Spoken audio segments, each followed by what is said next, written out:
tu vas jeter ta perfusion et tu me rejoins ensuite dans la salle de soins pour faire un petit débriefing, ça te va? Très bien.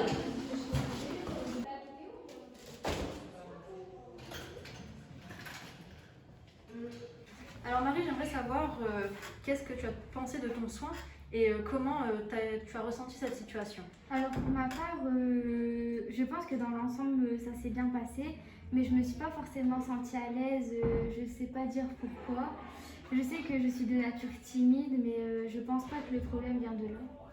Très bien. Donc on va reprendre point par point pour essayer de comprendre pourquoi tu ne t'es pas sentie à l'aise durant ton soin, d'accord?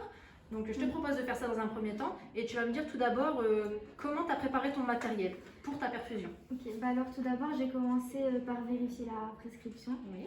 Ensuite j'ai été chercher le matériel dont j'avais besoin, donc c'est-à-dire la poche de perfusion, une tubulure, des compresses. Puis j'ai désinfecté mon environnement et avant de commencer, bah, je me suis lavé les mains. Ok. Est-ce qu'en amont de ta préparation de ta perfusion, tu as vérifié ton matériel, l'ensemble de ton matériel et si oui, quel élément tu as vérifié? Oui, alors donc j'ai d'abord vérifié l'intégrité des emballages pour voir s'il n'a pas été utilisé. Ensuite j'ai vérifié les dates de péremption. C'est très bien. Car je trouve cela important quand même. Et de ne pas utiliser du matériel périmé car ça peut être dangereux. Dangereux pour qui? Pour le patient. Et j'ai aussi vérifié la limpidité du produit dans la poche. Très bien. Est-ce que tu saurais me dire pourquoi tu as posé cette perfusion pour ce patient? Oui, bah, quand j'ai regardé la prescription médicale, j'ai vu que c'était pour de la réhydratation. Est-ce que tu saurais me dire l'importance de la prescription médicale et pourquoi et en quel intérêt ça peut t'apporter? Bah, moi, je pense que c'est important pour l'identité-vigilance de savoir quels produits on doit injecter au patient parce que si on ne fait pas attention et qu'on injecte un mauvais produit, bah, ça peut être dangereux si c'est pas adapté à lui. Tu me parles de posologie dans ce cas. Oui, c'est ça, Très bien. posologie. Bon, concernant ta pratique de ta perfusion, j'ai trouvé ça très bien fait. Tu as bien vérifié toutes les informations que tu m'as données auparavant. Tu as vérifié la prescription, tu as vérifié ton matériel. Pour ça, je n'ai rien à dire là-dessus. C'était parfait pour moi. Maintenant, j'aimerais bien aborder le problème que tu as rencontré et dont tu m'as fait part durant le soin. Bien sûr, tout à fait. Donc, j'aimerais savoir, par le fait que ta perfusion pour moi est acquise, quel problème t'est-il arrivé? Et j'aimerais qu'on y réfléchisse ensemble, mais surtout que toi, tu m'exposes ton problème. Bah, pour moi, je pense que j'étais trop concentrée dans mon soin et malheureusement, je pense que j'ai pas trop pris assez en considération le relationnel avec le patient. J'étais assez stressée car c'est la première fois que je posais une perfusion.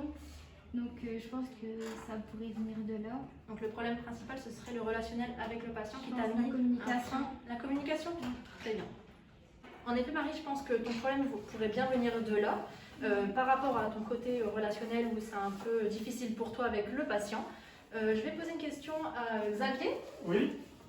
Est-ce que tu pourrais expliquer à Marie comment tu fais pour effectuer un soin et en même temps ne pas tomber dans l'oubli du patient dans ton soin? Oui, bien sûr. Bah, en fait, tout simplement, c'est avec l'expérience. Au tout début, c'est vrai qu'on est toujours mal à l'aise, mais plus le temps, on apprend et on comprend surtout qu'il y a un côté thérapeutique et aussi une confiance qui doit se créer. Et si je peux me permettre de te donner un conseil, c'est vraiment de travailler la confiance en soi, car cela va te permettre d'être beaucoup plus à l'aise dans ton soin. Car si tu as confiance en toi, tu verras que les soins pourront que bien se passer et tu arriveras mieux à communiquer avec le patient. D'accord, ok. Et qu'est-ce qui t'a permis cette réflexion? Dans mes précédents lieux de stage, j'ai déjà travaillé en binôme et ça s'est très bien se passé dans le sens où moi je m'étais occupé du soin et mon binôme du côté relationnel, du côté communication et ça m'a permis aussi en faisant mes analyses de pratique à me rendre compte par ma réflexivité que c'était aussi important la partie technique que relationnelle. C'est vrai que je n'y avais pas forcément pensé, effectivement. Je comprends mieux d'où vient le fait où je n'étais pas à l'aise. À mon avis, le patient a dû ressentir le fait que j'étais stressée et cela n'a pas dû le mettre en confiance, le patient, quoi. D'accord, ok.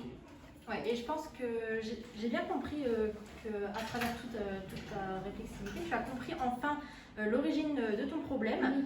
Mais selon toi, comment dire, qu'est-ce que tu pourrais mettre en place pour, comment dire, la prochaine fois pour ton soin, que ça se passe mieux, et que ça se passe mieux, que ça se passe bien pour toi et que tu te sens enfin à l'aise? Ben, la prochaine fois, je prendrai bien le temps avec le patient pour créer une relation de confiance parce que j'ai compris que c'était important. Et si jamais je me sens toujours pas à l'aise, je demanderai à une autre étudiante de m'accompagner faire un soin, comme ça je pourrai assurer le côté relationnel et moi le côté pratique. Et comme ça, ça permettra de ne pas laisser le patient de côté. Et je vais vraiment essayer d'améliorer ma confiance en moi parce que c'est important. Et de surtout travailler ma timidité et d'améliorer le côté relationnel avec le patient. Et surtout, je pense que je devrais prendre plus mon temps durant le soin car à cause du stress, je me précipite. Donc tes axes d'amélioration, si je comprends bien, c'est vraiment améliorer et ta confiance en toi et la confiance envers le patient que tu peux apporter aussi. Oui, c'est ça. En tout cas, je suis bien contente de la réflexion que tu as fait, de notre pratique à laquelle on a assisté ensemble à maintenant. Au début de notre entretien, je voyais que tu ne savais pas forcément où était l'origine de ton problème. Voilà. Mais en discutant un peu, tu as su trouver par toi-même. Donc ça, c'est une très très bonne chose. Et j'espère que la prochaine fois, tu seras capable de mettre tout ça en pratique toute seule et de façon autonome. Oui, bien sûr. Et j'avais pensé aussi de faire mon analyse de situation sur ça. Ça me permettra encore plus de me questionner et de voir les points sur lesquels je dois encore travailler. Et ça me permettra de réfléchir dessus. Très bien. En tout cas, ça a été un plaisir, Marie. Merci beaucoup pour ce débriefing. Ça m'a permis d'avoir un meilleur recul sur ma pratique. C'est ce qu'il fallait.